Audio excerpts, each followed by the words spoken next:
Political Ideals by Bertrand Russell. Chapter 5. National Independence and Internationalism. In the relations between states, as in the relations of groups within a single state, what is to be desired is independence for each as regards internal affairs, and law rather than private force as regards external affairs. But as regards groups within a state, it is internal independence that must be emphasized. Since that is what is lacking, subjection to law has been secured, on the whole, since the end of the Middle Ages. In the relations between states, on the contrary, it is law and a central government that are lacking. Since independence exists for external as for internal affairs, the stage we have reached in the affairs of Europe corresponds to the stage reached in our internal affairs during the Wars of the Roses, when turbulent barons frustrated the attempt to make them keep the king's peace. Thus, although the goal is the same in the two cases, the steps to be taken in order to achieve it are quite different.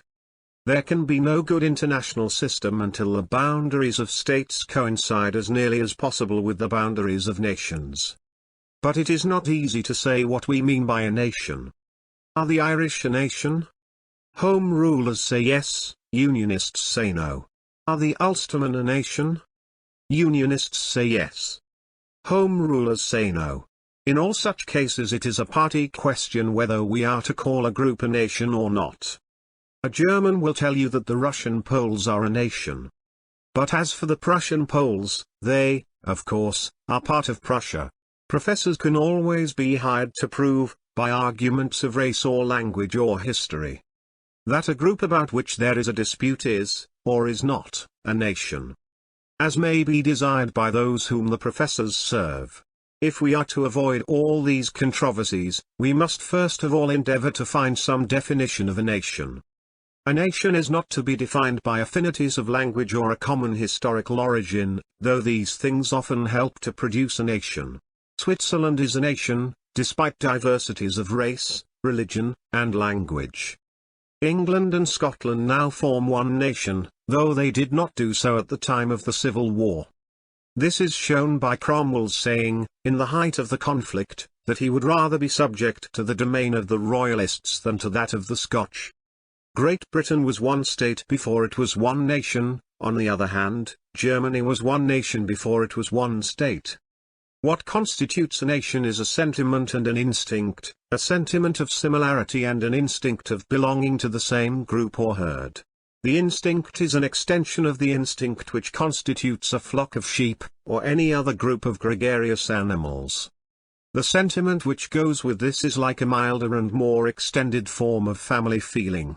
When we return to England after being on the continent, we feel something friendly in the familiar ways, and it is easy to believe that Englishmen on the whole are virtuous, while many foreigners are full of designing wickedness. Such feelings make it easy to organize a nation into a state. It is not difficult, as a rule, to acquiesce in the orders of a national government. We feel that it is our government, and that its decrees are more or less the same as those which we should have given if we ourselves had been the governors. There is an instinctive and usually unconscious sense of a common purpose animating the members of a nation. This becomes especially vivid when there is war or a danger of war. Anyone who, at such a time, stands out against the orders of his government feels an inner conflict quite different from any that he would feel in standing out against the orders of a foreign government in whose power he might happen to find himself. If he stands out, he does so with some more or less conscious hope that his government may in time come to think as he does, whereas, in standing out against a foreign government, no such hope is necessary.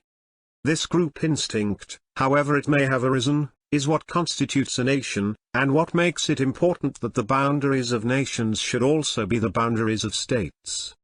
National sentiment is a fact, and should be taken account of by institutions. When it is ignored, it is intensified and becomes a source of strife. It can only be rendered harmless by being given free play, so long as it is not predatory. But it is not, in itself, a good or admirable feeling. There is nothing rational and nothing desirable in a limitation of sympathy which confines it to a fragment of the human race. Diversities of manners and customs and traditions are, on the whole, a good thing, since they enable different nations to produce different types of excellence. But in national feeling there is always latent or explicit an element of hostility to foreigners. National feeling, as we know it, could not exist in a nation which was wholly free from external pressure of a hostile kind. And group feeling produces a limited and often harmful kind of morality. Men come to identify the good with what serves the interests of their own group, and the bad with what works against those interests, even if it should happen to be in the interests of mankind as a whole. This group morality is very much in evidence during war, and is taken for granted in men's ordinary thought. Although almost all Englishmen consider the defeat of Germany desirable for the good of the world, yet nevertheless most of them honor a German for fighting for his country. Because it has not occurred to them that his actions ought to be guided by a morality higher than that of the group. A man does right, as a rule, to have his thoughts more occupied with the interests of his own nation than with those of others, because his actions are more likely to affect his own nation. But in time of war, and in all matters which are of equal concern to other nations and to his own, a man ought to take account of the universal welfare, and not allow his survey to be limited by the interest, or supposed interest, of his own group or nation. So long as national feeling exists, it is very important that each nation should be self-governing as regards its internal affairs. Government can only be carried on by force and tyranny if its subjects view it with hostile eyes, and they will so view it if they feel that it belongs to an alien nation. This principle meets with difficulties in cases where men of different nations live side by side in the same area, as happens in some parts of the Balkans. There are also difficulties in regard to places which, for some geographical reason, are of great international importance, such as the Suez Canal and the Panama Canal. In such cases the purely local desires of the inhabitants may have to give way before larger interests. But in general, at any rate as applied to civilized communities, the principle that the boundaries of nations ought to coincide with the boundaries of states has very few exceptions. This principle, however, does not decide how the relations between states are to be regulated, or how a conflict of interests between rival states is to be decided. At present, every great state claims absolute sovereignty, not only in regard to its internal affairs but also in regard to its external actions.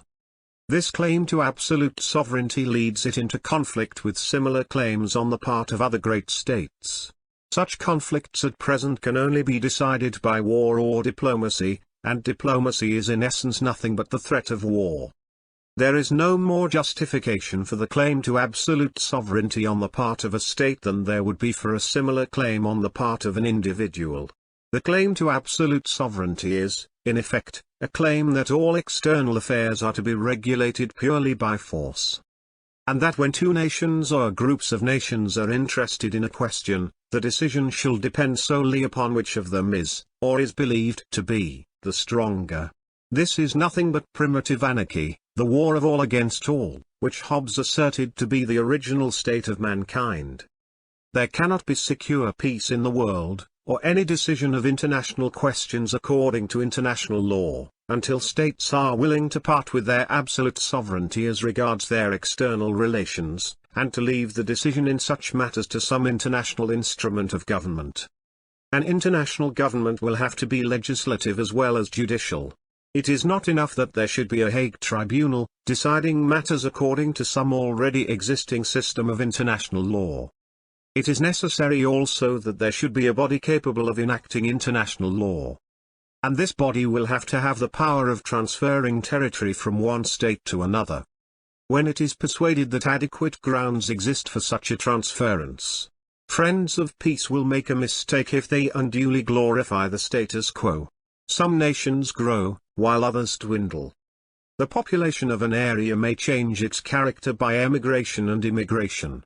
There is no good reason why states should resent changes in their boundaries under such conditions, and if no international authority has power to make changes of this kind, the temptations to war will sometimes become irresistible. The international authority ought to possess an army and navy, and these ought to be the only army and navy in existence. The only legitimate use of force is to diminish the total amount of force exercised in the world. So long as men are free to indulge their predatory instincts, some men or groups of men will take advantage of this freedom for oppression and robbery. Just as the police are necessary to prevent the use of force by private citizens, so an international police will be necessary to prevent the lawless use of force by separate states. But I think it is reasonable to hope that if ever an international government, possessed of the only army and navy in the world, came into existence, the need of force to enact obedience to its decisions would be very temporary.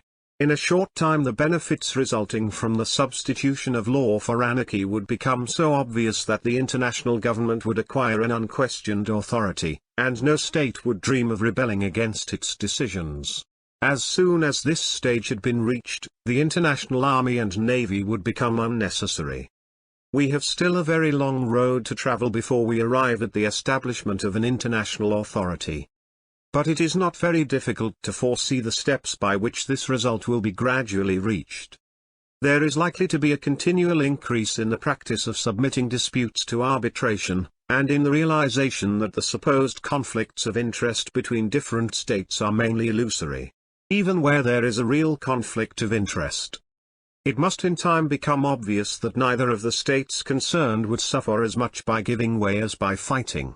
With the progress of inventions, war, when it does occur, is bound to become increasingly destructive. The civilized races of the world are faced with the alternative of cooperation or mutual destruction. The present war is making this alternative daily more evident. And it is difficult to believe that, when the enmities which it has generated have had time to cool, civilized men will deliberately choose to destroy civilization, rather than acquiesce in the abolition of war.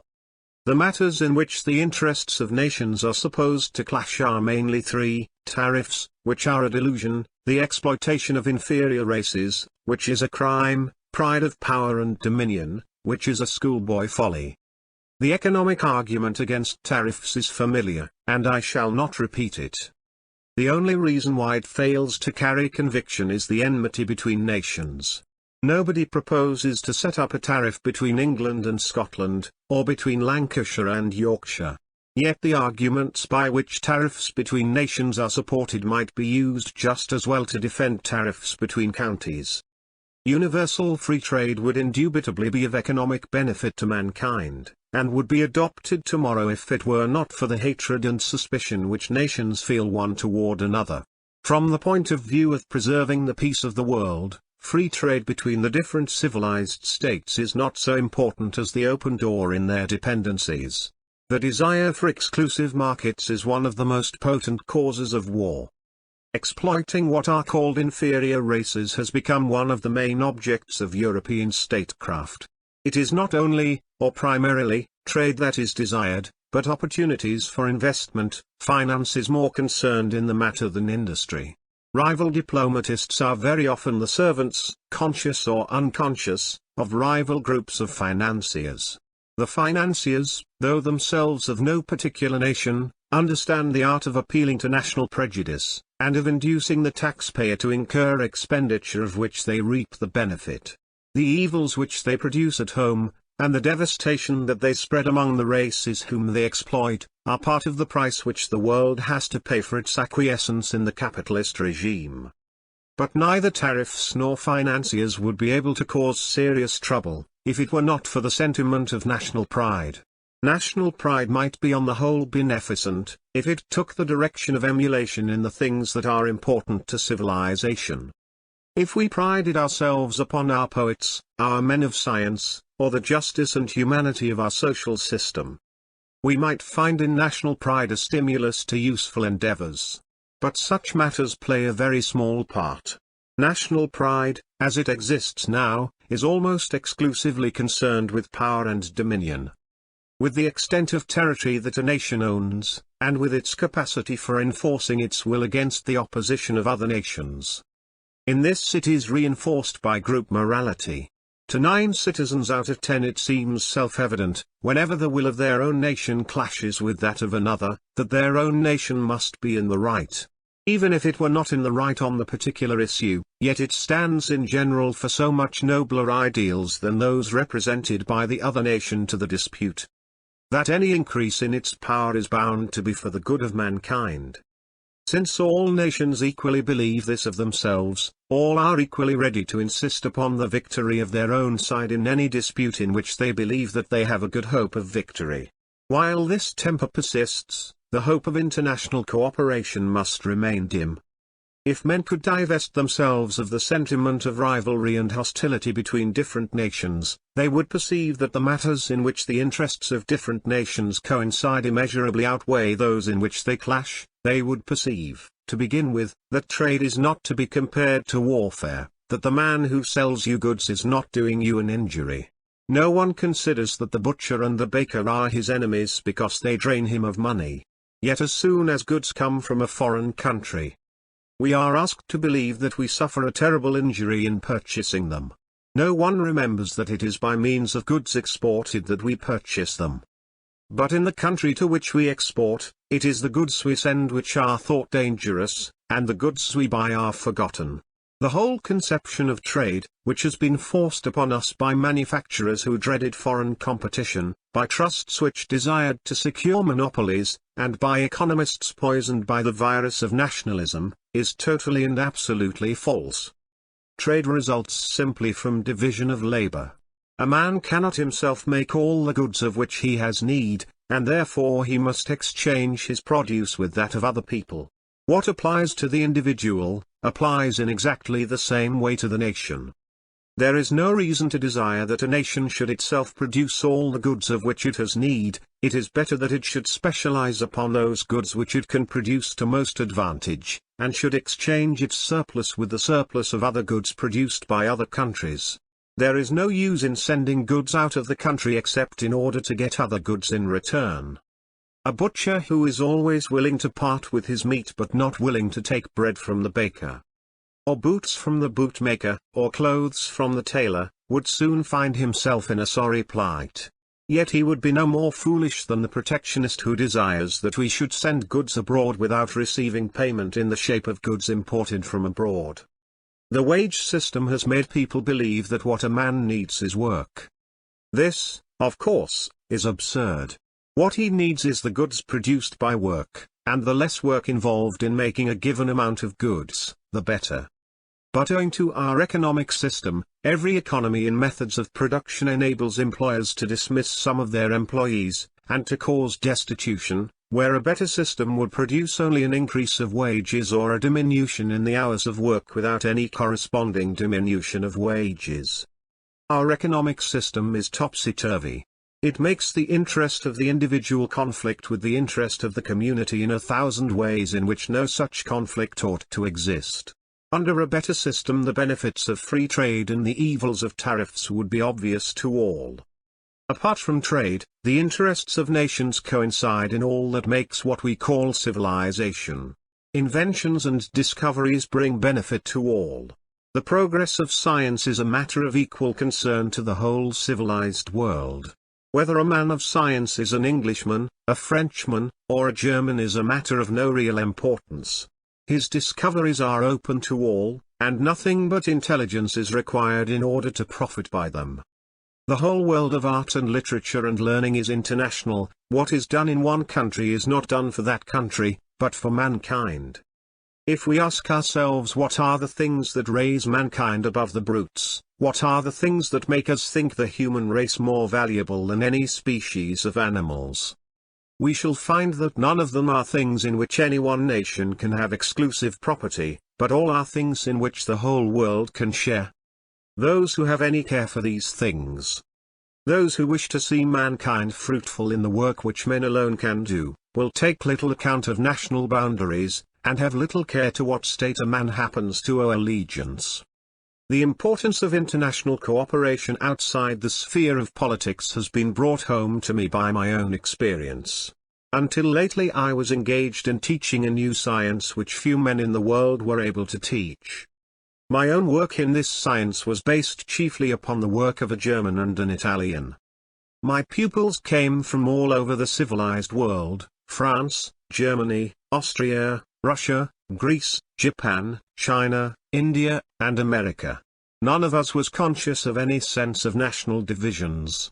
We felt ourselves an outpost of civilization, building a new road into the virgin forest of the unknown.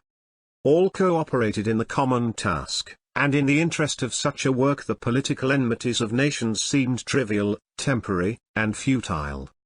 But it is not only in the somewhat rarefied atmosphere of abstruse science that international cooperation is vital to the progress of civilization. All our economic problems, all the questions of securing the rights of labor, all the hopes of freedom at home and humanity abroad, rest upon the creation of international goodwill. So long as hatred, suspicion, and fear dominate the feelings of men toward each other, so long we cannot hope to escape from the tyranny of violence and brute force.